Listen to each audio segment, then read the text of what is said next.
No fundo do Oceano Atlântico, jaz um navio de guerra alemão, cujo nome causava medo no início da Segunda Guerra.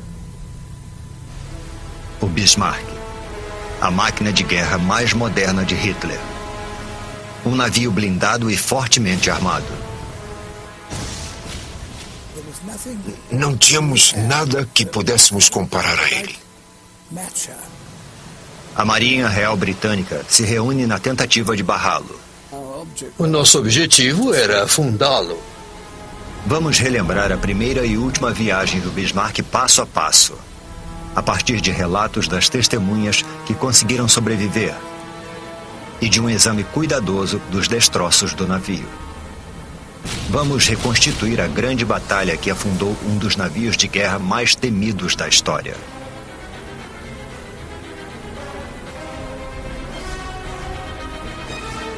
O encouraçado Bismarck, 60 anos depois. Versão brasileira, Bravo Studios. 19 de maio de 1941. Bismarck, o gigantesco encouraçado nazista, parte da Alemanha, acompanhado pelo cruzador Prinz Eugen.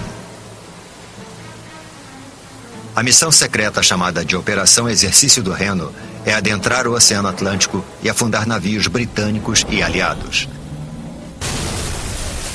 Sob o comando do almirante Gunther Lütjens e do capitão Ernst Lindemann, a tripulação de 2.000 marinheiros alemães do Bismarck iniciou a viagem inaugural do moderno supernavio. –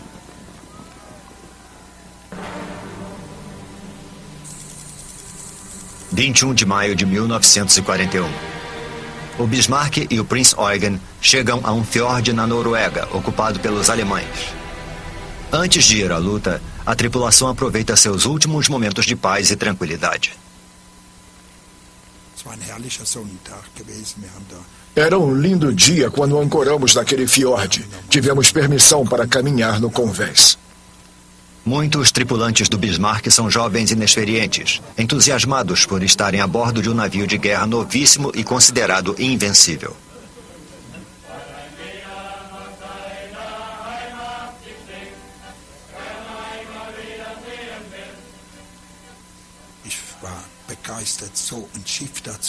Eu estava empolgado. Todo mundo pensava que aquele navio nunca ia afundar.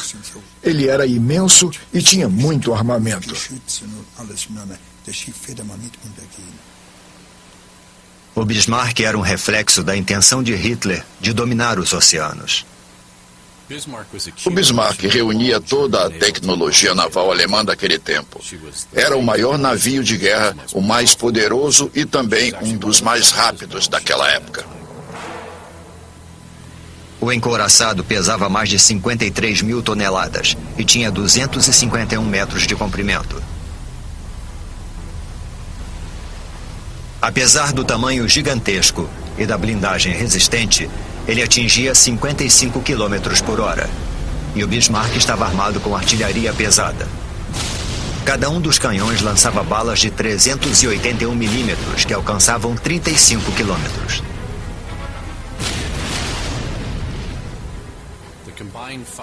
O poder de fogo total do Bismarck, com os 8 canhões calibre 380 disparando juntos, era capaz de lançar ao todo quase 7.000 quilos de aço no inimigo. Os alemães estavam certos de que o Bismarck conseguiria uma grande vantagem na guerra marítima. O que eles não sabiam era que o novo encouraçado os aguardava. Manhã de 21 de maio de 1941. Os tripulantes do Bismarck aguardam ordens para dar início à missão secreta, ocultos na escuridão, mas ficam arrasados com o que observam no céu.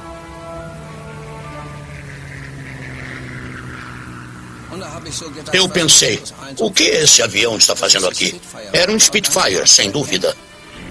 Um avião de reconhecimento britânico localiza o Bismarck e o Prinz Eugen, registrando a famosa fotografia. O plano alemão de esconder a missão do Bismarck foi descoberto. Os britânicos sabem que o perigo é iminente e que o Bismarck é uma grande ameaça. Todos nós, da Marinha Real, sabíamos que aquilo precisava ser destruído. Tínhamos que cercá-lo, atacá-lo e afundá-lo. Entre 1940 e 1941, o único inimigo da Alemanha era a Grã-Bretanha. Apesar de sofrer com os ataques aéreos alemães, os britânicos continuavam resistindo. A Marinha Real controlava os mares, mas o Bismarck desafiava seus melhores navios. Era preciso encontrá-lo e eliminá-lo. Noite de 21 de maio de 1941. Mesmo tendo sido avistados, os navios alemães deixam a Noruega para realizar a Operação Exercício no Reno. Antes da viagem, o Prinz Eugen enche os tanques de combustível. O Bismarck não faz o mesmo. Mais tarde, a Alemanha vai se arrepender dessa decisão. 60 anos depois, a 965 quilômetros do litoral da França, uma equipe internacional prepara os primeiros mergulhos tripulados até o Bismarck.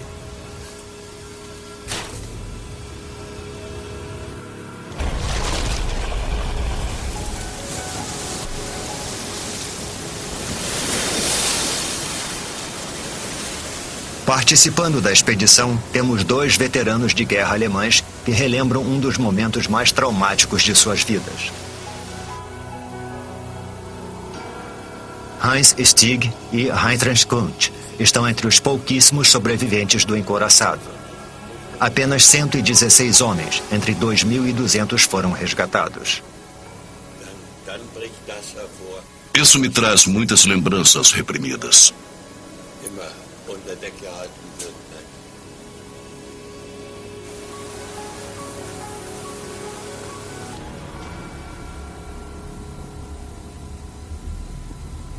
Os submarinos tocam o solo a quase 4.800 metros de profundidade.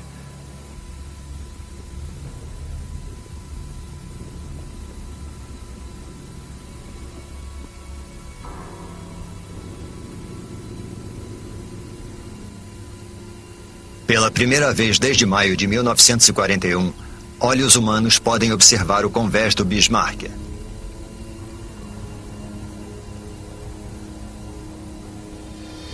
Os submarinos vão explorar os restos do naufrágio, de proa a popa, por até 12 horas, até que a escassez do oxigênio e da eletricidade obrigue a equipe a voltar.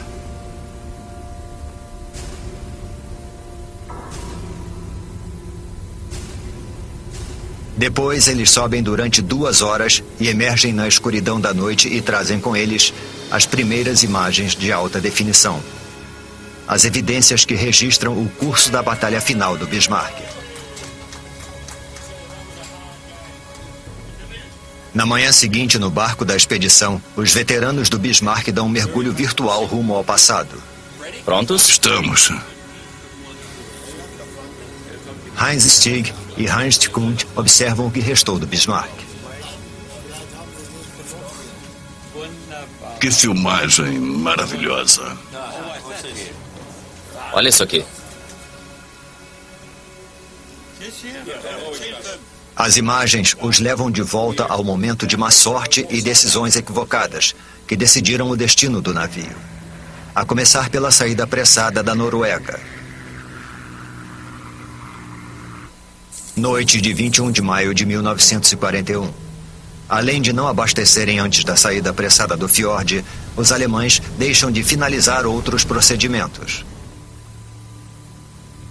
2 motivos podem explicar a pressa para levar o Bismarck ao mar. O primeiro é que o almirantado esperava que as noites longas do Ártico ocultassem a saída para o Atlântico. No mês de maio, as noites são mais curtas e o tempo estava se esgotando. Cientes da tentativa alemã de chegar ao Atlântico, 2 cruzadores britânicos ficaram a postos no Estreito da Dinamarca, um dos possíveis corredores para o Atlântico. Em 23 de maio, eles avistaram os navios alemães. Quando o Bismarck encontrou os cruzadores Suffolk e Norfolk no Estreito da Dinamarca, ele disparou as armas de maior calibre nos 2 navios. Isso destruiu a antena principal do radar. Pela primeira vez na viagem inaugural, o poderoso navio de guerra ataca, mas fere a si próprio. Instalada às pressas, a antena dianteira do radar não suporta o impacto do armamento poderoso do navio. Agora, o funcionamento do radar foi gravemente prejudicado. Isso fez o Bismarck e o Prinz Eugen inverterem suas posições. Não detectado pelos britânicos, o Prinz Eugen, com todos os radares intactos, assume a liderança. Enquanto isso, navios britânicos se aproximam pelo sul. O novíssimo navio de guerra Prince of Wales e o navio Capitânia quase mítico da Marinha Real, o Hood. O passado vitorioso do cruzador de 1918 lhe rendeu o apelido de Poderoso Hood. As pessoas achavam que o Hood nunca afundaria. Nenhum navio é indestrutível, mas as pessoas criaram essa fantasia. Com Suffolk e Norfolk em seu encalço, os navios alemães rumam para o Oceano Atlântico e para a primeira batalha. A bordo do Prince of Wales são feitos os preparativos. Nós conseguimos detectar a posição e o curso do Bismarck e pudemos calcular a hora exata da manhã em que o encontraríamos. É claro que é muito emocionante saber que você vai ter uma batalha terrível às 5h30. Se não me engano, o confronto ocorreu nessa hora. Às 5h35, o Prinz Eugen, seguido pelo Bismarck, avista os dois navios britânicos no horizonte.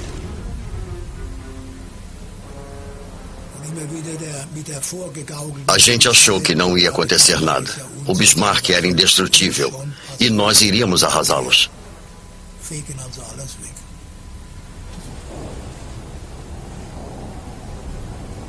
Bismarck e o Poderoso Hood, dois navios capitânias inimigos que se enfrentam. Um duelo de gigantes está prestes a começar e apenas um vai sobreviver. 24 de maio de 1941. O cruzador Hood e o couraçado Prince of Wales estão a postos no lado oeste do Estreito da Dinamarca, preparados para o ataque ao Bismarck e o Prinz Eugen. A distância entre os adversários diminui. O Prince of Wales avista o Bismarck. Após alguns minutos, de repente, vimos o mastro aparecer. Aquele momento foi muito emocionante. Depois do mastro, surgiu uma grande viga.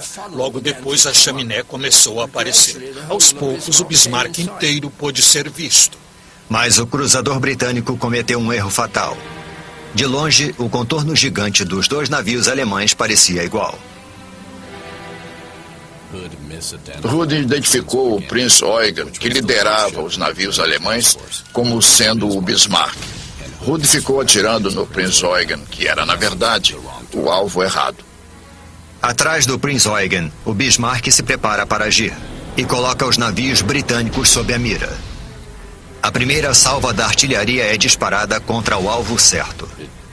O Bismarck ajustou o alvo quase imediatamente. Mesmo sem um radar, o sistema sofisticado de ajuste do alvo funcionou com perfeição. Eles atiraram de novo. Sabiam muito bem o que estavam fazendo. Enormes jatos de água se erguiam por causa dos grandes projéteis. A cada salva de balas, a mira era mais certeira.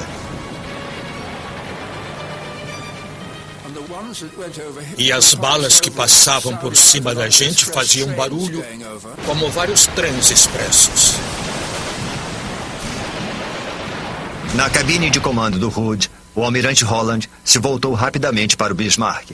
Ele sabe que precisa diminuir a distância para evitar os tiros que poderiam atingir a parte mais vulnerável do navio, o convés.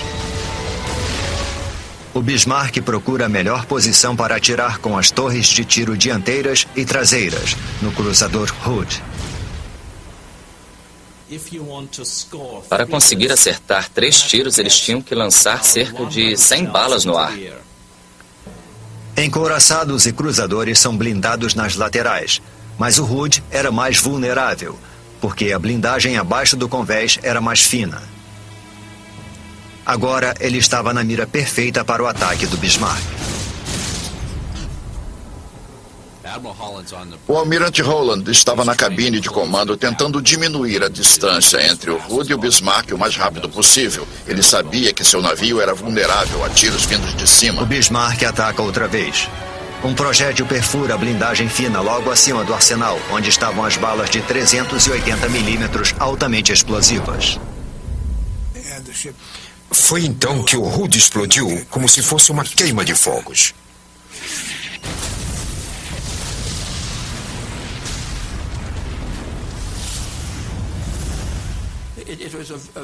Aquilo foi um impacto muito grande. Pensando bem, deve ter sido o maior choque que recebi em toda a guerra.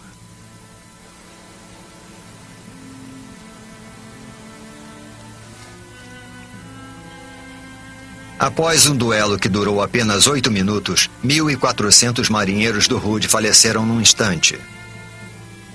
Apenas 3 sobreviveram.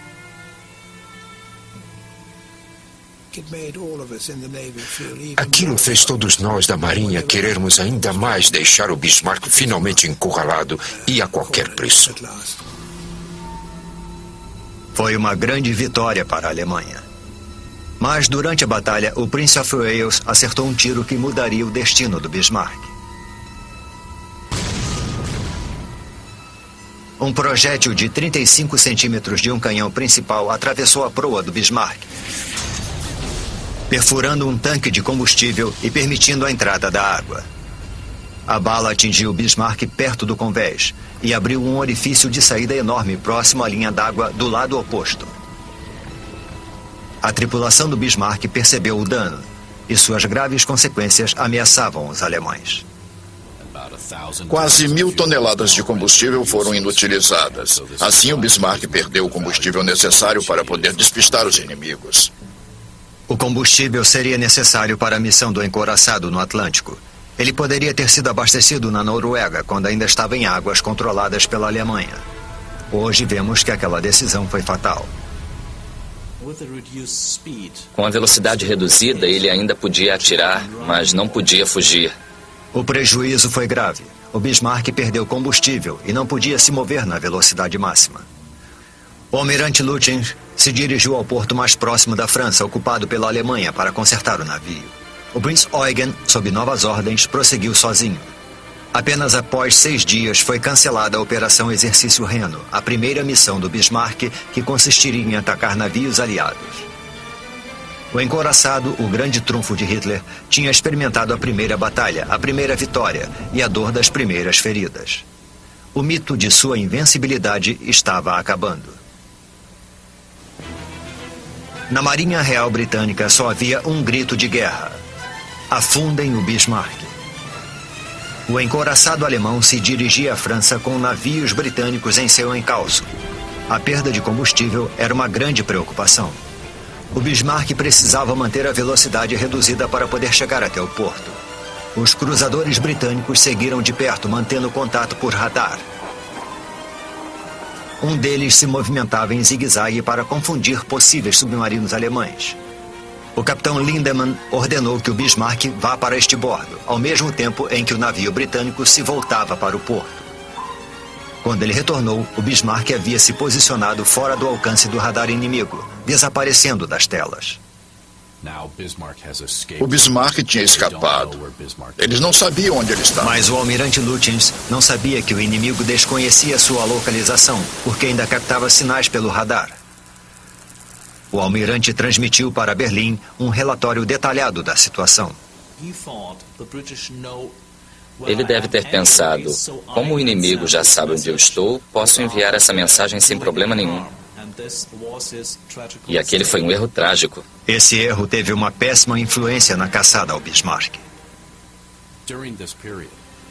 Durante esse período, os inimigos conseguiram captar o sinal do rádio alemão e assim puderam triangular a direção do sinal e descobrir a localização aproximada do encouraçado Bismarck. Mas onde exatamente, na vastidão do oceano, estaria o Bismarck? A Grã-Bretanha enviou hidroaviões Catalina para localizá-lo. Um dos aviões voou durante horas, mas as nuvens bloqueavam a visão. Então, de repente, de forma inacreditável, numa pequena área de céu limpo, algo foi visto na água. Era mesmo o Bismarck. Encontraram o Bismarck. Os britânicos tinham encontrado Bismarck, mas não o tinham vencido. A Marinha Real Britânica reuniu todas as forças para o massacre. Mas o encouraçado estava quase em águas seguras, próximo à proteção da Força Aérea Alemã. Ele tinha uma grande chance de conseguir chegar à França em segurança. A Grã-Bretanha só teria um modo de impedir o Bismarck. Só poderia ser com um ataque aéreo. Só uma embarcação, o porta-aviões Ark Royal, pode impedir o encouraçado.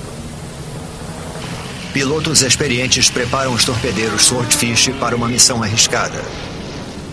Mas o tempo estava fechando e podia não haver combustível para alcançar o Bismarck.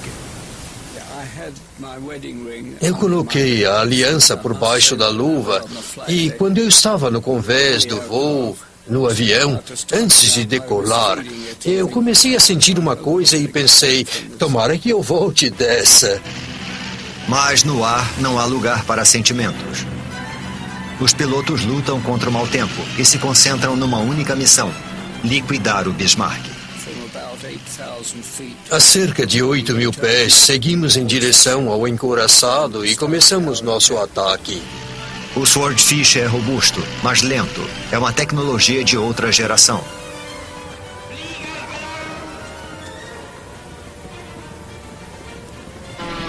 Parecia Davi enfrentando Golias. Eles vieram na nossa direção, prontos para desafiar a morte. Então nós disparamos com todas as nossas armas.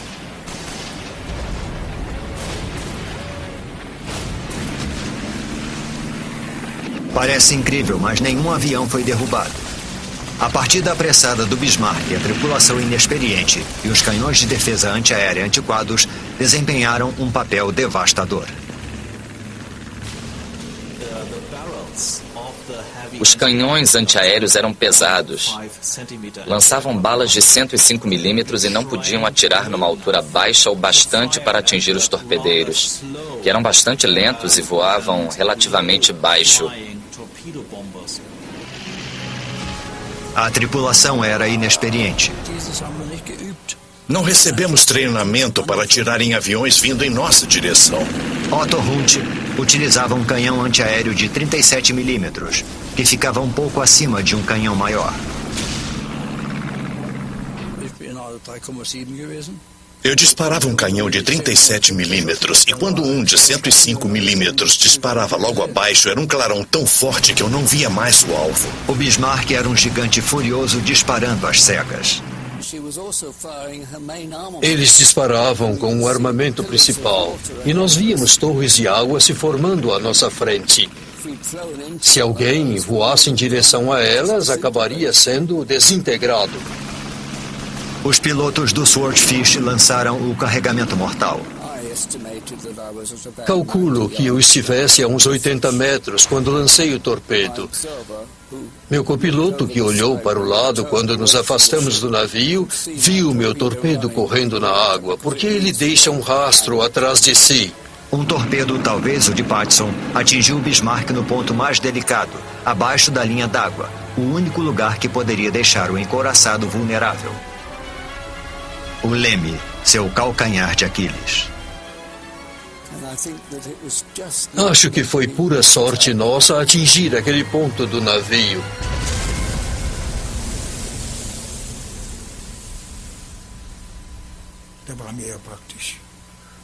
Foi então que eles pegaram a gente. O sonho nazista de dominar o Atlântico foi por água abaixo.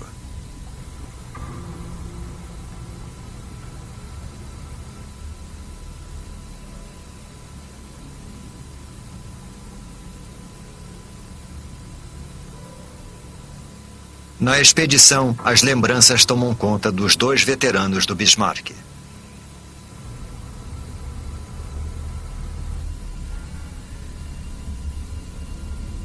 Por meio das imagens submarinas, eles percorrem o convés, revivendo o momento em que souberam que o encouraçado estava com problemas. O gigante estava avariado. Para o Bismarck, a busca por um porto seguro tinha acabado. Um dos lemes estava emperrado. O vento forte impedia que o navio manobrasse e o levou na direção norte-noroeste. Não havia mais esperanças. O Bismarck ficou à deriva, esperando um ataque que aconteceria em breve. Lutyens avisou a Berlim pelo rádio e Hitler respondeu. Recebemos uma mensagem de Hitler. A nação alemã está do lado de vocês. E Lutyens respondeu. Vamos lutar até a última bala. É o fim dos homens da Kriegsmarine, a marinha de guerra nazista. Os britânicos não sabem que deixaram o Bismarck avariado, mas o curso do encouraçado mostra algo de errado. Eles rastreiam um navio e sua direção é surpreendente. O curso do Bismarck seguia para norte, ou seja, na nossa direção. Impossibilitado de manobrar, o Bismarck só pode seguir numa direção, direto para a Marinha Real.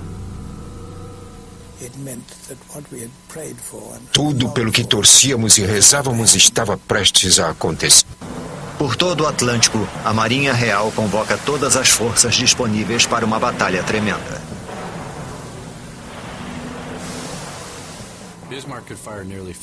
O poder de fogo do Bismarck era quase 7 toneladas de aço. Mas na batalha final, o inimigo era 5 vezes mais potente. O Prince of Wales e o King George V podiam disparar salvas de mais de 8,5 toneladas cada um. O Sheffield, um cruzador ligeiro britânico, atirava 1 tonelada de balas. O Rodney lançava quase 7 toneladas de balas no inimigo. E essas são apenas 4 das embarcações que cercaram o Bismarck. Foi então que percebemos. Minha nossa, agora estamos perdidos.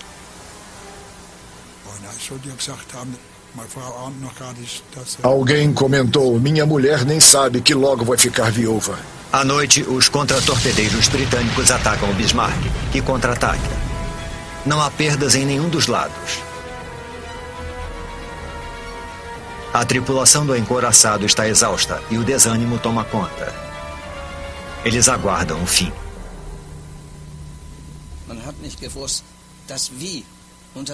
A gente não sabia ao certo como nem quando, mas sabia que aconteceria. O inimigo decidiu. O fim chegaria no dia seguinte.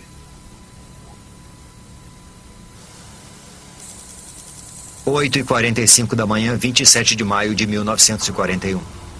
Preparado para o combate, Bismarck, o temível encouraçado alemão, surge em meio à neblina. Não sei de que cor ele era, mas parecia ser preto. Então era muito estranho e também incrível. O mito da força do Bismarck seria destruído. Às 8h47 da manhã, o Rodney abriu fogo. Imediatamente, o Bismarck contra-atacou. Mas o grande encouraçado se movia lentamente. Impossibilitado de manobrar, ele é um alvo fácil. A primeira bala atinge o Bismarck às 8h59, após 12 minutos de combate, ateando fogo à popa e avariando as 2 torres dianteiras. Ele começou a receber um tiro atrás do outro. Um tiro vindo do Norfolk atingiu a estação de controle de disparos.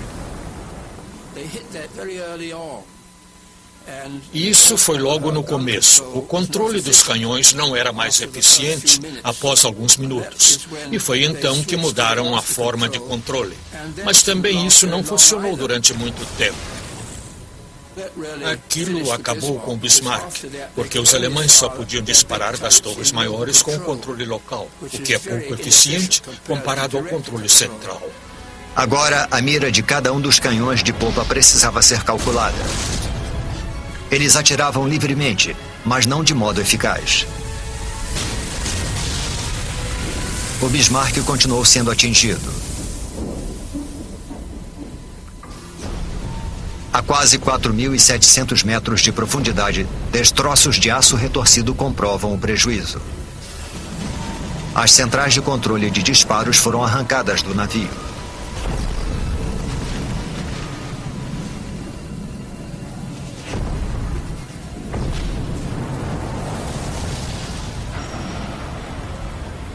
Tiros explodiram os hangares e a catapulta dos hidroaviões Arado 196. A catapulta nunca lançou nenhum deles. Os hangares permanecem no lugar, mas os hidroaviões foram incinerados no inferno que consumiu o Bismarck.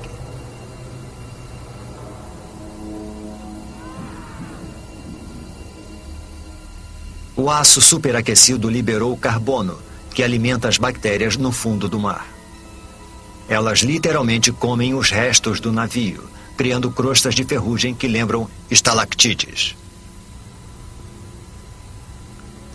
Apenas uma das torres de tiro da proa, chamada Anton, conseguia atirar. Os inimigos fizeram mais um estrago decisivo. A torre de tiro A estava fora de funcionamento. De repente foi o mesmo com a torre B. Foi uma explosão gigantesca. A parte de trás da torre B foi arrancada. Quando outro tiro atinge a Anton, os destroços danificam a torre de tiro Bruno e matam quase todos na parte aberta da ponte. Quando o navio afundou, as torres de tiro caíram com o peso, deixando esses buracos.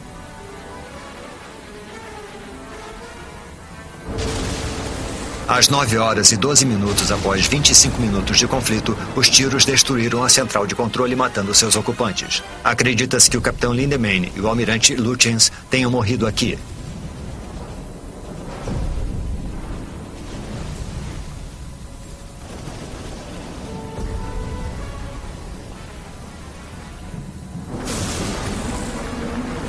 Mesmo com os líderes fora de combate, os atiradores conseguem disparar várias salvas de tiros com controle local.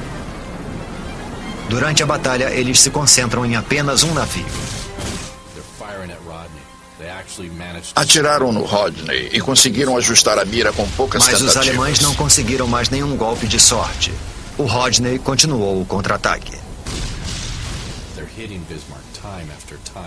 Eles atingiram o encouraçado várias e várias vezes. O Bismarck recebeu tiros de todos os calibres da Marinha Real Britânica. 400 milímetros, 350, 200, 150 e 120. Eles vinham em direção ao Bismarck sem parar. Antes orgulhoso, o Bismarck virou um abatedouro infernal. O armamento antiaéreo estava despedaçado.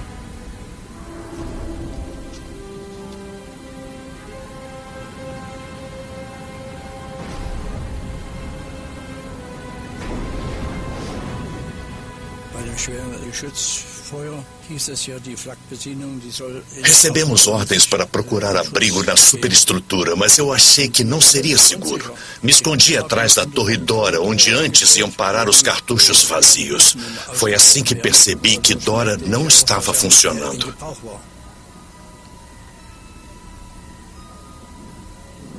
A Torre Dora foi derrubada pouco antes de a Torre Caesar dar sua última salva de tiros. A fumaça obrigou os marinheiros a se retirarem.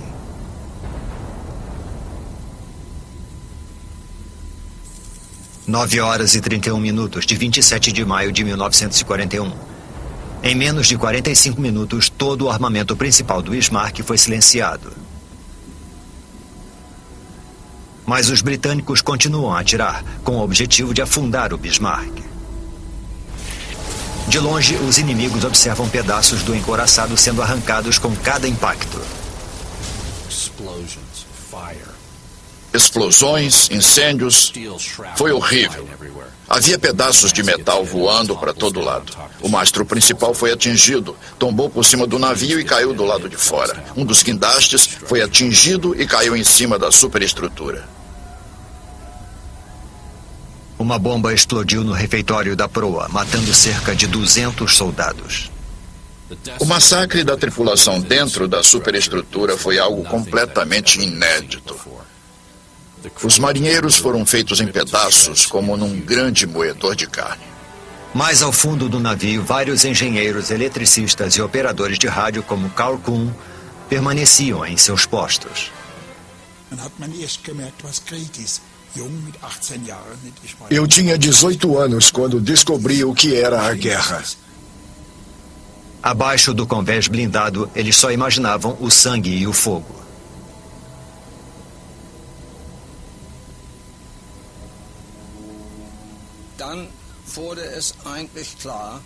Aos poucos foi ficando claro que estávamos atirando cada vez menos e que éramos cada vez mais atingidos.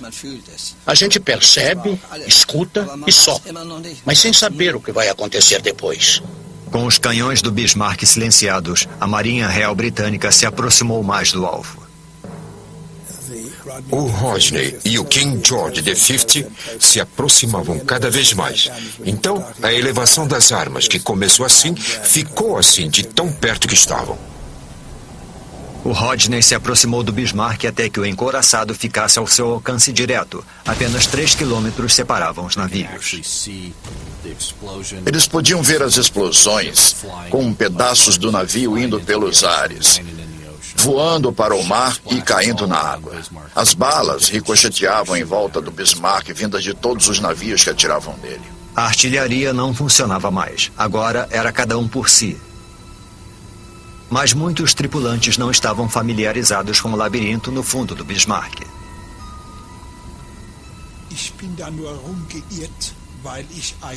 Eu entrei em pânico e comecei a correr de um lado para outro, porque não conhecia todos os andares, escadas e setores.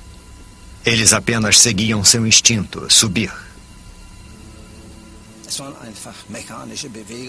Você anda de modo mecânico, com muito medo. Se você achasse qualquer buraco, tentaria subir por ele. Então eu finalmente pude ver uma luz. Ao chegar ao andar superior, eles ficaram chocados. Era um caos de aço. Estava tudo despedaçado. Nada tinha ficado intacto. Era horrível. Tudo tinha sido arrancado. Havia pilhas de corpos. Era uma visão inconcebível. E os disparos britânicos continuavam. A única coisa que você podia fazer era se esconder atrás de torres de tiro dos canhões de 380 milímetros enquanto o inimigo disparava e tentar salvar a sua vida. Era um inferno que não dá para descrever.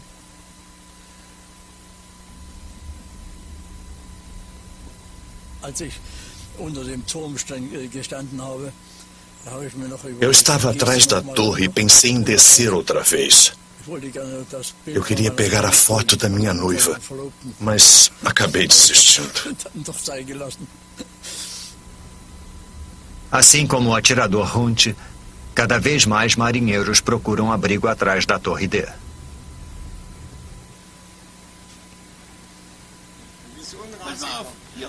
É aqui.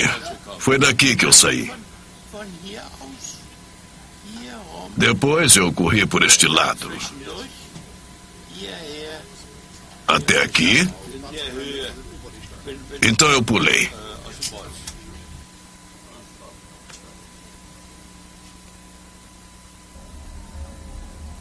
Os britânicos viam os marinheiros se jogando na água fria. Enquanto observávamos, vimos uma fileira de homens. Era a primeira vez que víamos o inimigo pessoalmente. Uma fila de homens vinha da superestrutura e corria para a lateral do navio até o convés, como limingues pulando no mar para fugir daquele inferno a bordo. Completamente avariado, o casco oscila sobre as ondas, mas o navio não afunda. A grande ironia é que esse era o ponto forte do Bismarck. O casco foi criado para resistir a batalhas daquele porte. E apesar da superestrutura, dos canhões e de tudo mais terem sido destruídos e transformados em pedacinhos, o casco se mantinha firme. Apesar da situação desesperadora, os alemães não se renderam.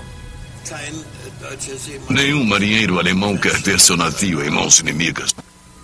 Durante décadas, uma pergunta ficou sem resposta. Os britânicos aniquilaram o Bismarck ou os alemães o afundaram? Furos no casco só adiantariam o naufrágio. O navio estava destruído quando afundou.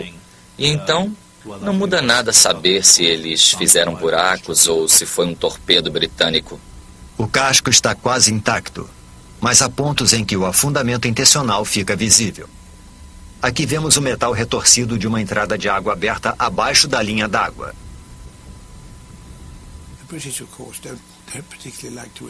É claro que a Grã-Bretanha não gosta de admitir, porque prefere pensar que fez tudo sozinha, só que não foi bem assim. Se não ouvissem a ordem de abandonar o navio, muitos tripulantes que estavam no fundo da embarcação jamais teriam deixado os seus postos.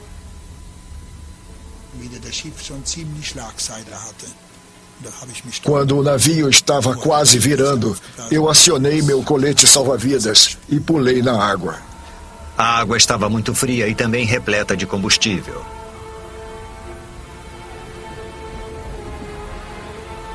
Corpos e pedaços do navio poluem a superfície. Então, o Bismarck vira.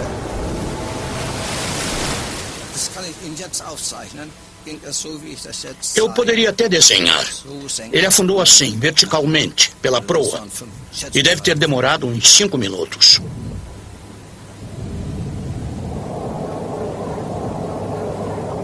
O Bismarck finalmente se foi. Mas para centenas de marinheiros na água gelada teve início a luta pela sobrevivência à deriva numa tempestade do Atlântico Norte.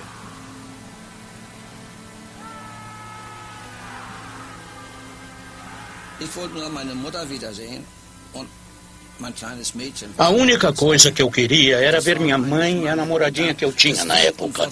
Não interessa como nem porquê. Você simplesmente quer aquilo.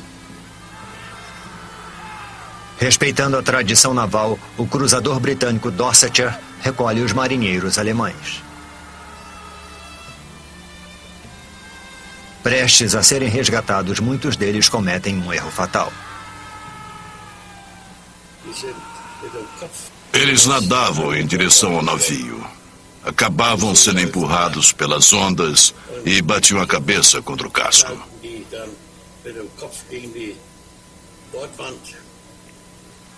O Mar Bravo arremessava os marinheiros para o casco do navio de cabeça, deixando-os inconscientes e fazendo com que se afogassem. Para outros, um momento de sorte ou de brutalidade decidia a vida e a morte. Os marinheiros ingleses jogavam cordas para poderem nos resgatar. Então, quando você estava na metade da subida, um colega se pendurava no seu pé, porque também queria ser resgatado. Aí você caía outra vez. Os sobreviventes ficaram extremamente gratos a vida toda.